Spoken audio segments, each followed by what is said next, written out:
The entire town had gathered in the small church. The pews were full, and the walls and aisles were lined with more people standing up. A few were frightened, but all were confused. They were used to congregating there when one of the five received a message from the Potato Lord to deliver to them, but they knew that this was different.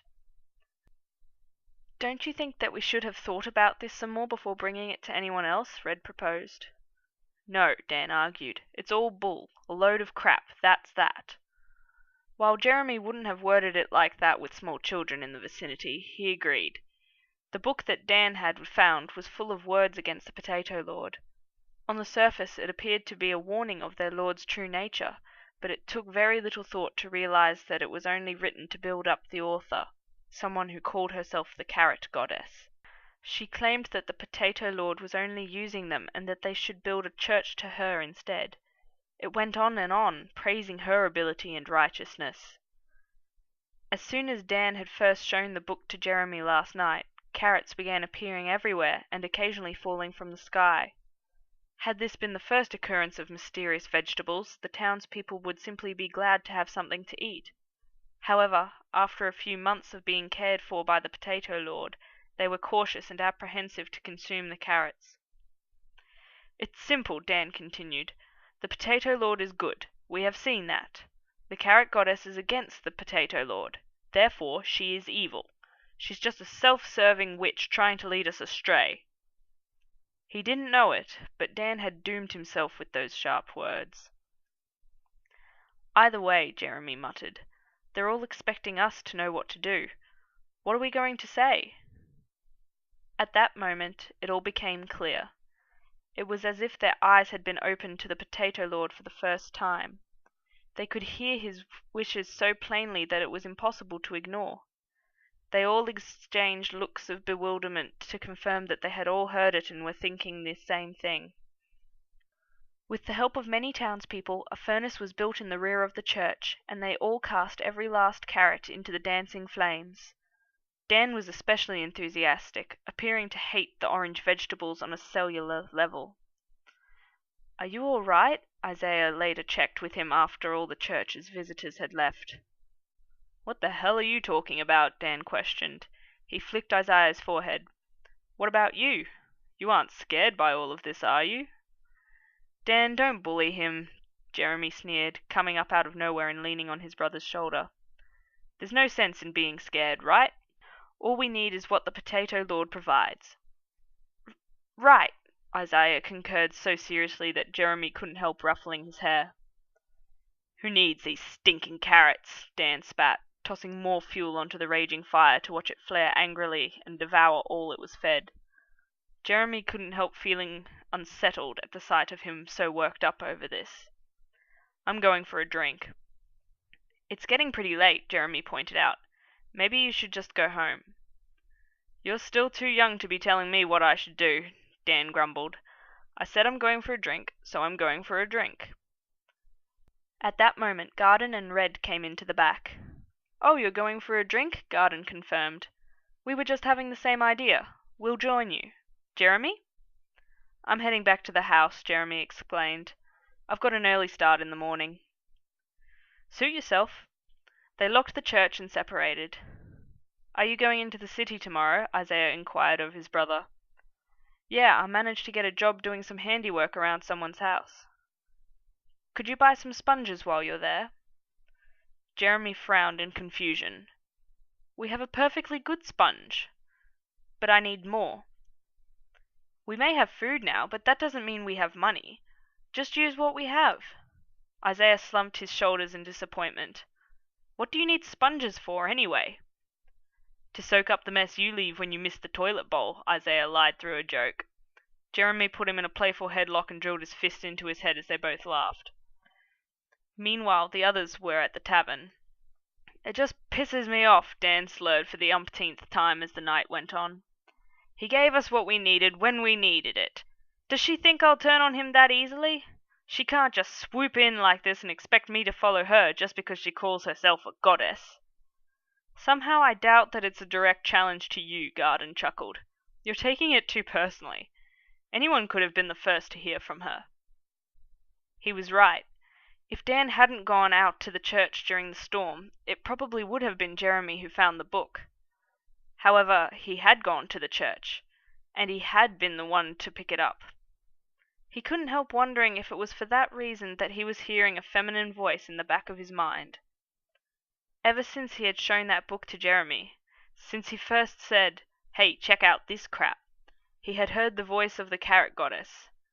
He knew all too well that she was as real as the Potato Lord.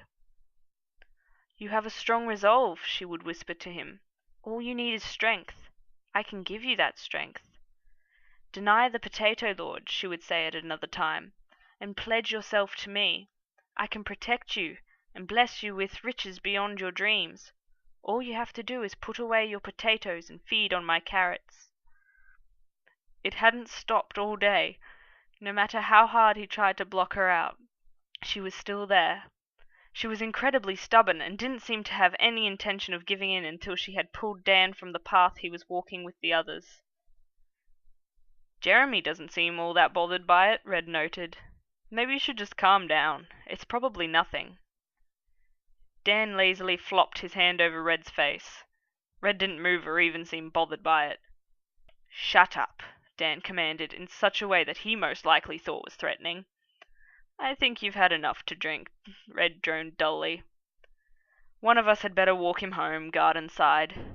They threw rock, paper, scissors to decide, and the decision was for Garden to take him. "Everyone's too laid back," Dan complained as Garden helped him stumble down the road. "They're just children. They don't take anything seriously." "I know, big guy," Garden humoured. "You can't make them do anything, though. All you can do is make sure you're ready if things go from bad to worse. I like to be prepared for unexpected situations, too." "Like what?" Dan interrogated. Garden was silent for a moment. "I put a little money away every week," he admitted. "No fancy bank, just an envelope under the mattress. If things ever got too bad, I'd take the family and get out of town. Since the Potato Lord made an appearance, I thought things would be okay, but maybe not," Dan finished for him. Garden shrugged.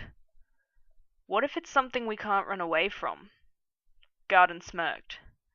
"Then I guess we'll just have to fight." They reached the small house where Dan lived alone. Dan felt along the top of the door frame until he found his key. "And you pick on the boys for being too trusting," Garden teased. "At least I lock my door," Dan muttered. "Besides, you've got no right to talk. You just told me where you keep your savings." "You're right," Garden nodded sarcastically. "You know too much. I'll have to kill you now." "Good night, Garden." "Good night, Dan. Go straight to bed." Yeah. Dan had no intention of sleeping. He couldn't relax with the Carrot Goddess breathing down his neck. It wasn't so much what she said that haunted him, but the way she spoke. Her words were kind, but her tone was condescending. With every encouragement and praise she offered him, it was as if she were mocking him and silently laughing to herself. The smell was sweet, but the taste was bitter. "You have such potential," she hissed. "You're letting them take advantage of that." "Shut up," Dan grumbled, sitting up in his armchair. "Humans can so easily turn on each other." "Shut up." "Can you not see how little it would take for them to betray you?" "Shut up!" Dan clapped his hands over his ears, but it was no use. "You are different," the Carrot Goddess continued, speaking more firmly now. "It will be the cause of much suffering for you if you remain here." Dan leapt from his chair and swung his fists wildly. "Show yourself!" he barked. "You're just a coward trying to use what little strength you have to do things for your own gain. Screw you, you conniving witch! Go to hell and burn!" There was silence. Dan panted heavily after his outburst and began to smile. "You've gone quiet," he jabbed. "No response? Did you really think I'd be foolish enough to listen to you?" When there was still no reply, Dan fell back in his chair with a sigh of relief. He flinched as the voice spoke again. "Remember my warning. You will realize that you need me." Dan laughed and cursed her name. At that moment, unbeknownst to Dan, the voice of the goddess had already passed to another. It spoke the same venomous words into another ear and tried to lead another hand against its comrade. At the sound, the corners of Red's mouth curled into a smile. He made no response to the voice, and made no movement to imply that he could even hear it. He simply ignored it, but he didn't intend to do so for long. No, screw you, Dan. This chapter was mainly about Dan. It's a setup for what happens later. I like this chapter because I'm in it a lot, and James isn't. Sibling love! Isaiah hasn't really been in it a lot yet, so he might be the focal point for the next chapter, along with Jeremy. Also, James came up with a good bit for Trinity/Red towards the end of the story. Sorry I've been a little slow with posting it. I got really addicted to Red versus Blue all over again and have been watching all the episodes actually properly and in order. I bought all 10 seasons. I haven't even watched any anime in at least a week.